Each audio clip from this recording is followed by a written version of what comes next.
Fala galera, beleza? Então, professor Érico aqui de novo.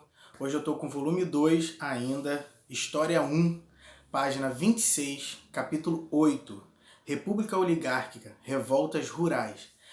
Para a gente entender essas revoltas que aconteceram no período da República Oligárquica, principalmente as rurais, a gente tem que observar que a República, ela, quando foi instaurada, todo o planejamento político era para favorecer a oligarquia, os grandes produtores, né, os grandes fazendeiros. E a população ela foi ficando um pouco de lado nessa questão política. A desigualdade social ela era bem constante nesse período da República Oligárquica.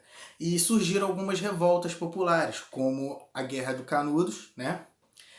E a Revolta do Contestado, que a gente vai estudar nessa aula, beleza? A Guerra de Canudos ela acontece entre 1896 e 1897, né? A República, quando foi instaurada, ela não alterou a situação social da população brasileira. Muitos ainda viviam em condições muito difíceis, né, para sobreviver. Foi quando, nesse período, né, de dificuldade, surge a imagem de Antônio Conselheiro, que era um Messias, né, que ficava perambulando pelo Nordeste e ficava pregando a palavra de Deus, né? Antônio Conselheiro ele ficou 20 anos pregando pelo sertão, em caminhadas, e nesses 20 anos ele foi conseguindo bastante adeptos à forma ao qual ele pregava a palavra de Deus. E desses seguidores dele, ele conseguiu organizar um grupo e assim fundou uma comunidade, que era a comunidade de Belo Monte, que foi organizada em uma antiga fazenda, uma fazenda abandonada que ficava no interior da Bahia. Essa comunidade de Belo Montes, ela foi crescendo e se tornou no Arraial de Canudos, né? Esse Arraial de Canudos era um abrigo para aquelas pessoas que perderam seus bens, né, pela questão política tributária da República. Nessa comunidade todos seriam iguais, né? Todos viveriam juntos em comunidade, plantando e criando os rebanhos, onde tudo seria para todos, né? Não teria a ideia de desigualdade dentro desse território, dentro dessa comunidade. Isso trazia para os governantes uma ameaça, principalmente para os fazendeiros locais, porque esses fazendeiros eles necessitavam, pela questão política, né, eles necessitavam da miséria do povo, porque só assim eles iam conquistar apoio da população naquela questão da troca de favores, né? E assim esses grandes fazendeiros, né, os coronéis, eles começaram a exigir que o governo estadual intercedesse militarmente contra Canudos. E foi o que aconteceu. O governo republicano começou a mandar o exército para poder destruir a comunidade de Canudos. Os seguidores de Antônio Conselheiros eles conseguiram defender o Arraial de Canudos.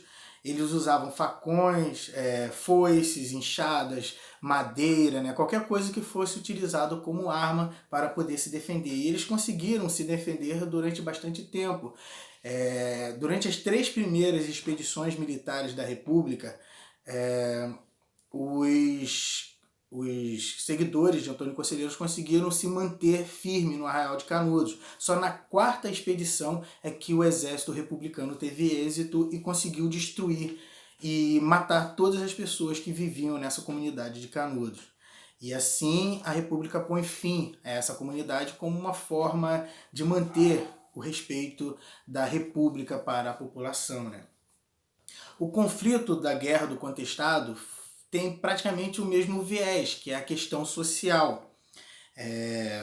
Essa Guerra do Contestado aconteceu numa região entre a divisa do Paraná e Santa Catarina, né, que era uma região rica em erva mate, que era disputada pelos 2 estados, por Paraná e Santa Catarina, para ter a posse daquela localidade. Nessa região, aproveitando a dificuldade social, surgiu o monge, né, José Maria, que era um ex-combatente do exército que largou a arma para se tornar representante de Deus, né? E ele vivia pregando a palavra de Deus, e assim ele começou a conquistar alguns seguidores.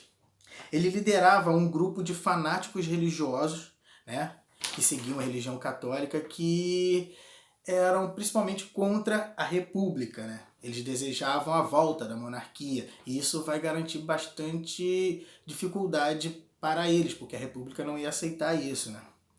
Uma das situações que aumentou esses participantes nesse grupo do monge José Maria foi que nesse território lá do contestado foi desapropriado para a construção de uma ferrovia, que era a ferrovia São Paulo-Rio Grande, né, que foi vendida essa região para uma empresa americana para a construção dessa ferrovia. Só que a empresa ela vai falir e a obra ela vai paralisar. E todas aquelas pessoas que trabalhavam naquela região, na obra, ficaram desempregados. E muitas pessoas saíram de vários locais do Brasil para ir trabalhar nessa região. E ali eles ficaram sem ter o salário, sem ter o trabalho, e assim eles começaram a viver largados lá, sem ter um amparo do governo. Os camponeses também, que perderam as suas terras para a construção dessa ferrovia, eles começaram a ficar à margem da sociedade, e assim favoreceu para que eles se unissem ao pensamento, à forma de vida do monge José Maria. E assim eles começaram a se agrupar seguindo esse monge, né? E foram organizando algumas vilas, que eram chamadas Vilas Santas. Nessas Vilas Santas, o monge José Maria ele pregava o fim da república. Ele dizia que a república era a lei do diabo. E ele era contrário à república, ele desejava a volta da monarquia.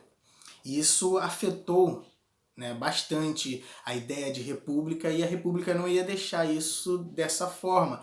E foi quando a república começou a mandar tropas para poder acabar com essa comunidade, a comunidade das Vilas Santas, a comunidade do monge José Maria. Esse poder militar da República veio com o exército, com a polícia, e pela primeira vez foi utilizada a aviação de guerra nesse conflito. Todo esse aparato militar destruíram as Vilas Santas e acabaram definitivamente com essa guerra do contestado, com essa comunidade lá no contestado. Outra questão social também que acontecia nesse período da República era o cangaço. O cangaço era um banditismo, né, que acontecia no sertão do Nordeste, onde a sua principal imagem, né, o principal cangaceiro que a gente mais conhece foi Virgulino Ferreira da Silva, chamado de Lampião. Ele, junto com seu grupo, ele fazia pequenos delitos, né, inicialmente, e isso afetava os fazendeiros dessa região, né? Que o fazendeiro ele dependia da miséria do povo para se manter mais forte. E essa questão do povo ser miserável começou a fazer com que esse povo não tivesse nenhuma outra escolha a não ser ir roubar. E assim eles se organizavam em bando e invadiam as cidades para roubar a cidade. Esses bandos começaram a crescer e começaram a se tornar cangaceiros. O nome cangaceiro vem de canga, que era uma madeira que fica no boi, ao qual quem anda com esse boi fica pendura os seus objetos. E os cangaceiros eram apelidados assim porque tudo que eles tinham de pertences ficavam pendurado no seu corpo. Cantil, faca, foto, copo, tudo que eles tinham de bens deles, eles penduravam no corpo, ficava no corpo deles. Daí o nome cangaceiros. E essa exclusão social da população fez com que muito do povo que vivia no Nordeste vivessem à margem da sociedade, se marginalizasse e começassem a fazer pequenos roubos, né? E assim surge a ideia dos cangaceiros, que roubavam para se manter.